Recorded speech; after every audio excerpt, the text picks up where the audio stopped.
Today, in this great city, we have put the traitors at Westminster on notice. This is our soil, this is our nation, this is our homeland, and you are on borrowed time. One day, in the near future, you will receive your comeuppance.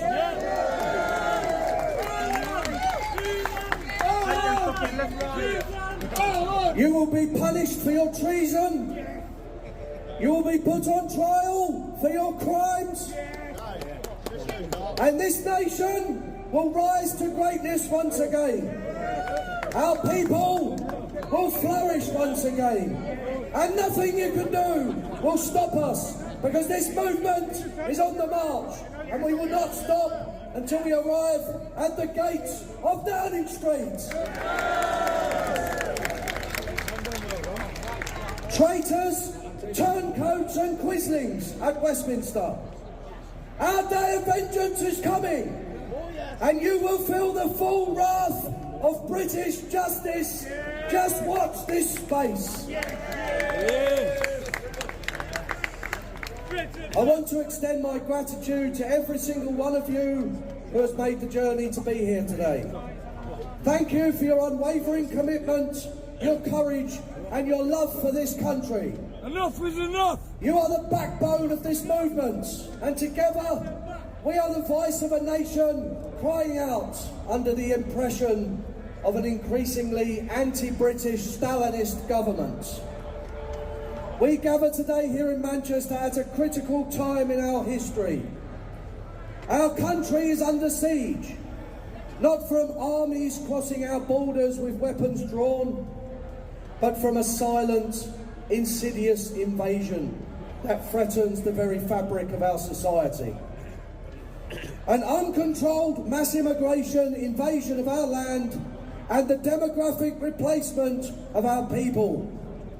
The traitors at Westminster have made the decision that we will be wiped from the face of the earth, and everything we love and cherish and hold dear will be given on a plate to waves of African and Islamic foreigners. Never!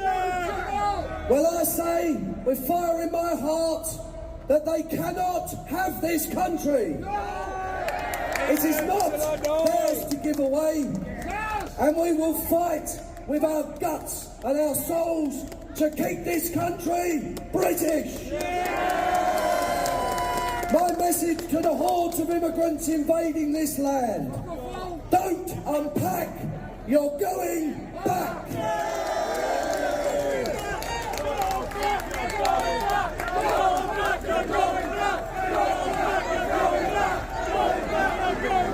For decades, we've watched as successive governments, both Tory and Labour, have flung open our doors to millions of third world immigrants without regard for the consequences.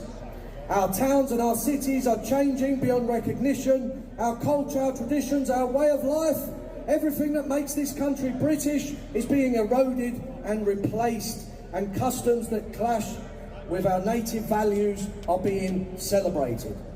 This is not progress. It's a betrayal. It's a betrayal of our grandfathers. It's a betrayal of future generations. And we are here today to fight that betrayal, to seize back control of this nation and build the land fit for heroes we were promised at the end of 2 world wars. If they think they can take our country off us and we will remain quiet, they can think again. Just watch what we do to destroy their evil plan in the years to come. It's going to be fireworks, and we will not stop until they have been vanquished and thrown into the gutter where you belong.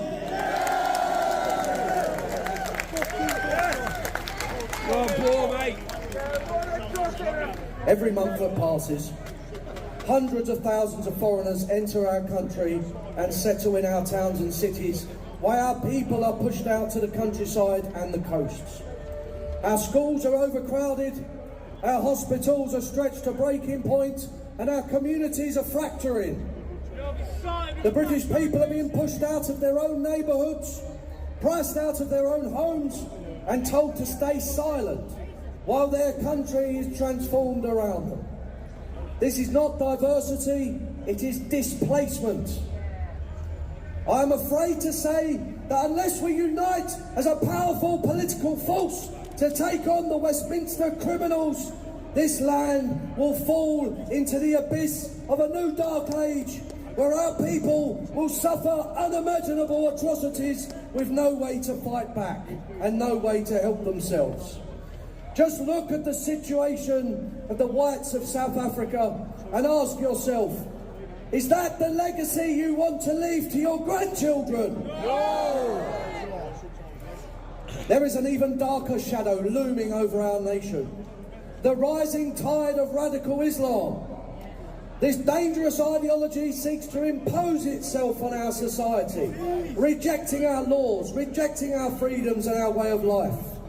We've seen it in the grooming gangs that have preyed on our children, in the no-go zones springing up in our towns and cities, and in the brazen displays of intolerance that always go unpunished.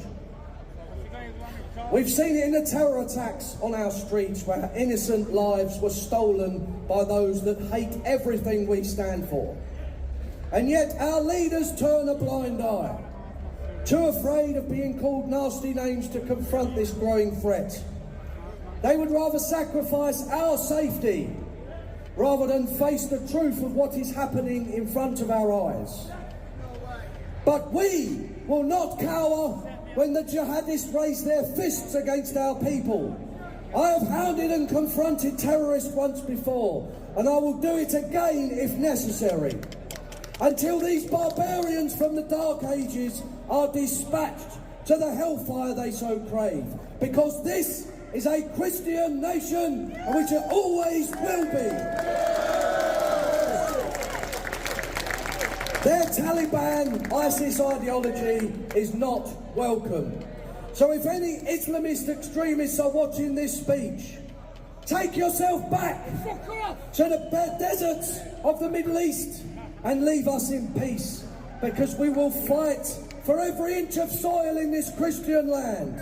Terrorist scum are not welcome, and we will take you on and you will lose. Terrorist scum! Off our streets! Off our streets! What we are seeing is a failure of leadership that puts foreign interests above us, the native British people. We cannot and will not allow this to continue. We must secure our borders, we must control who comes into our country, and we must mercilessly deport and expel everyone who does not respect our laws and our values. No ifs, no buts, and I've said before, don't unpack, you're going back.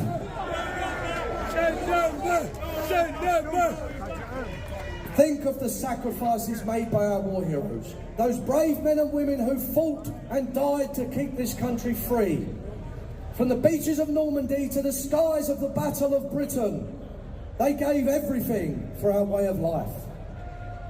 They didn't fight so that their descendants could be strangers in their own homeland. They didn't lay down their lives so that our culture could be dismantled, our freedoms curtailed, and our values mocked. Every time a politician prioritises globalism over Britain, every time they bow to political correctness instead of protecting our people, they spit on the graves of our grandfathers who died in their millions. We will not allow their sacrifice to be in vain.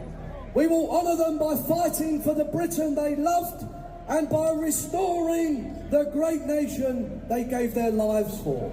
And this is not negotiable. This is not up for debate.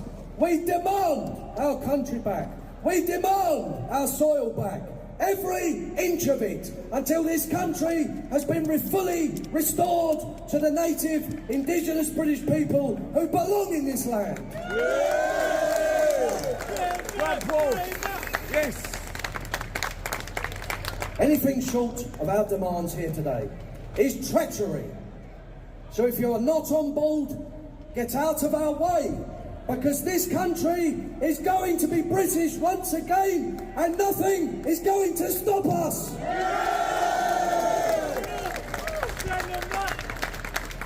Despite the gloom and doom we see in the news every single passing day, there is hope for the future. The tide is turning all around us. Around the country, the British people are waking up in their millions. They're tired of being ignored, tired of being told to shut up and accept the destruction of their country. The British people are moving to the right, rejecting the failed politics of the liberal elite and demanding change, demanding that we put British people first for a change. They are fed up with being lectured by out-of-touch politicians and media liars who live in bubbles far removed from the realities of multicultural Britain. The British spirit is stirring, and it is unstoppable, and we have seen it all around us today here in Manchester. And why are we here today? Britain First is not just another political party. We are not here to tinker around the edges or make empty promises. We are the only credible, serious option to take our country back. We have withstood establishment attacks and persecution for decades and bounced back stronger and more resilient. I've been thrown in prison and censored. We have been attacked and attacked. We have lost everything but rebuilt from the ground up. And we are by far the strongest, the largest and the best organised patriotic force in British politics. So I call on each and every one of you today to commit your soul to our fight back. And without doubt, we will overcome the political elite and give your children the land of peace and freedom that they deserve.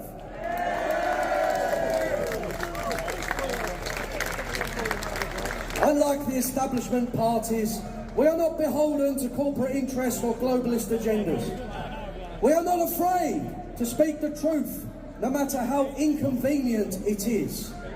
We are the voice of the forgotten, the champion of the working class, and the defender of British heritage. Our mission is clear: to restore Britain to its people, to protect our culture, and to secure a future where our children can grow up and be proud of who they are. We stand for strong borders, safe streets, and a Britain that puts its own people first. We stand for a country where our laws are respected, our values are upheld, and our communities are united. We stand for a Britain where the sacrifices of our ancestors are honoured, not discarded. Other parties may talk tough, but they crumble under the pressure. They compromise, they backtrack, they betray. Everything they say is meaningless. Britain First will never waver. We are in this for the long haul, and we will fight with every ounce of our strength to resurrect our nation and reverse the evil treason that has engulfed it for decades.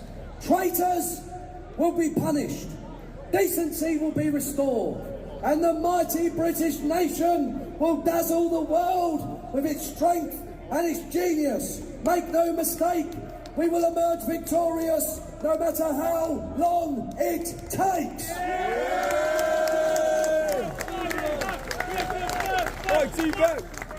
But this fight is not about us here today. It's about the generations yet to come. If we fail, if we give up, our children and grandchildren will inherit a country that is unrecognisable. They will live in a Britain where their culture is a distant memory and their safety is constantly at risk. As decent patriots who love our country, we cannot allow this to happen. We cannot allow future generations to look back and ask why we did nothing, why our country was taken from us. This is our moment in time, our chance to stand up and say, enough is enough. We will make a stand while we have air in our lungs. We will not go quietly. We will never surrender. We will fight for our country, for as long as it takes, and we will emerge victorious.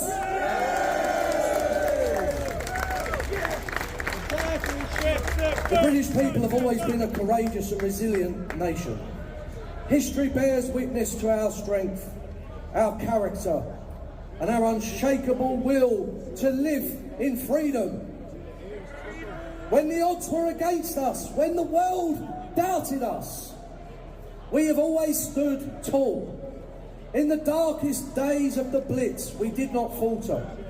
When tyranny threatens our shores, we did not bow. From the warriors of old to the soldiers who stormed the beaches of D-Day, the British spirit has always been one of defiance, determination and unyielding resolve. And that spirit lives on in us today. It lives on in every one of you standing here, ready to take our country back from the traitors of Westminster. So let us emulate our ancestors. Let us channel their bravery, their passion and their love for this land.